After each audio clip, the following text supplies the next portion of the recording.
siren. Yep, I look a bit different from the rest of the video here because I'm just quickly refilming this because it didn't go very well when I tried to film it yesterday. This is my Readingrush 2020 TBR. The Readingrush takes place from the 20th to the 26th of July and there's 7 different challenges for 7 different days of reading. I've never taken part in the Readingrush before, but all the links are in the description for the Readingrush page, my profile, and any other relevant things that I want to throw in there. So these are all the books I'll be reading for the Readingrush and each of the challenges. First challenge is read a book that matches the colour of your birthstone. I'm born in February, so my birthstone is amethyst, which is a good old purple. So I went for the colour purple. So there's a slight story as to why I chose this book, or at least this edition. So during the first week of protests for the Black Lives Matter movement after George Floyd, loads of posts were shared and promoting black artists and black educational books and all those various things, and an artist came up, I can't quite remember their name, but I will put their name up somewhere, and I had a look on their Instagram and I loved their artwork. I thought it was incredible. I followed them, and then another post came up a little while later for suggested reads, and it included the colour purple, and I recognised the cover and I was like, hang on a second, went back and checked. It was that first artist I'd liked, and so when deciding what to read for this challenge, instantly I knew I wanted to read the colour purple, and I had to get this edition even though it was a bit more expensive, but it's worth it because it's just, I don't know a lot about this book and I prefer to keep it that way, but I'm excited to read it, although I am worried about reading it for Readingrush because I've heard it's quite difficult to read at times. But I mean, the writing's fairly sized and it seems like it could be a quick read, but we'll see how we go. So the next challenge is read a book that starts with the word "the," and for that I've picked The Deep by Rivers Solomon. I've heard loads of good things about this book. It's a nice short read as well for a reading rush. I believe it's based in folklore on when pregnant black slaves were thrown over the slave ships and they turn into mermaids in a sense. So I'm quite excited to give this a read. It sounds really interesting. Third challenge is read a book that inspired a film you've already seen. I struggled a little bit with this one. I don't really know what to go for. I was debating Little Women, but I haven't actually seen that, so I have to sort of cheat and watch it first. Also, Little Women is quite long, and I thought, okay, Twilight, although I'm not really interested in Twilight. I read the book a long time ago. I'm tempted to read it again, but again, it's quite big for a reading challenge.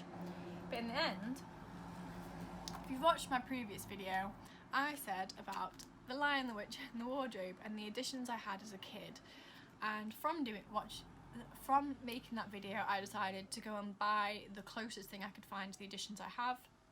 This was the cover I used to have, although not this edition. Mine didn't have this bar at the bottom, but I couldn't find the exact ones, so I got the whole collection and I read The Magician's Nephew to start it a couple of weeks ago, so this is the next one, and I actually really enjoyed The Magician's Nephew as well. Yeah, I'm excited to finally reread this. It also has, it's nice and short for a start, but it also has these really nice, if I can find one, to go with the front cover. There's like really nice illustrations, which I can't remember if mine had or not, but they're in this one and I absolutely love them.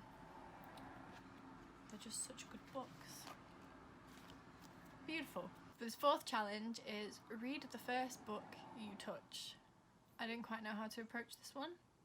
In the end I decided on picking out a couple of short books from my shelf of ones that I haven't read, flipped them all around, and I ended up picking Reasons to Stay Alive by Matt Haig. I've attempted to read this once before. I think I only got a couple of pages in. It's a non-fiction, so it's the only non-fiction in any books I have. It's nice and short again, although it might be a bit heavy. The writing's not too big again.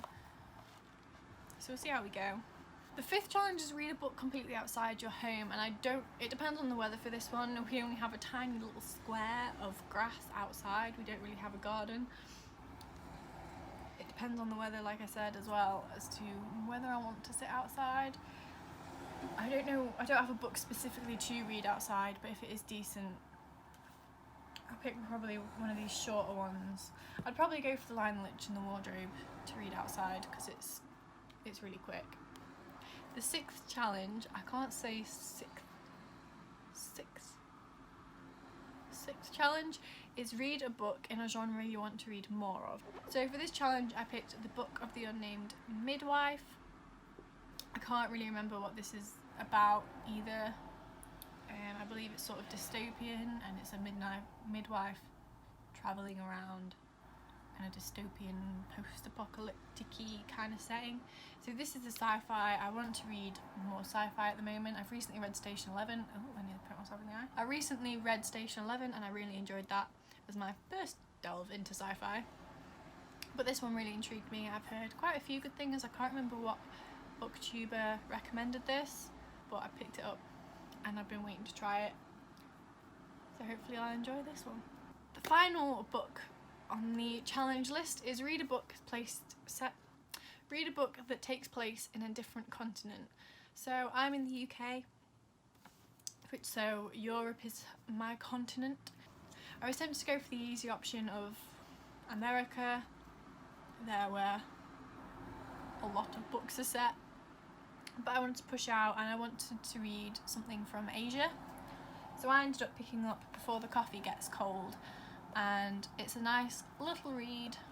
I think people mostly know what this is about. It's been spread all over BookTube, and it's about going to a cafe where you can go back in time, but you have to be back before the coffee gets cold. It was just a nice little interesting concept and a nice short read for a reading rush. So I'm quite excited to read this one. These are all the books I'll be reading for the reading rush starting next week. I'm quite excited to get into these. Quite a few have been sat staring at me because I've had them on my desk for weeks and I wanted to pick them up, but I've held off. So hopefully I get through them all. If not, we'll see how it goes. I think I'll probably prioritise the shorter ones so I can get through as many as I can, but we'll see how it goes. I forgot to mention, I now have an Instagram after deciding what to name my channel, which I've named Josie Reads. I've now got an Instagram, which I believe is josie.reads. So if you want to follow me, you can. I just post pictures of books, really. Keeps me entertained. I'm not very good at it, but I'll get there. It's like YouTube. I'm not very good at this either. Bye!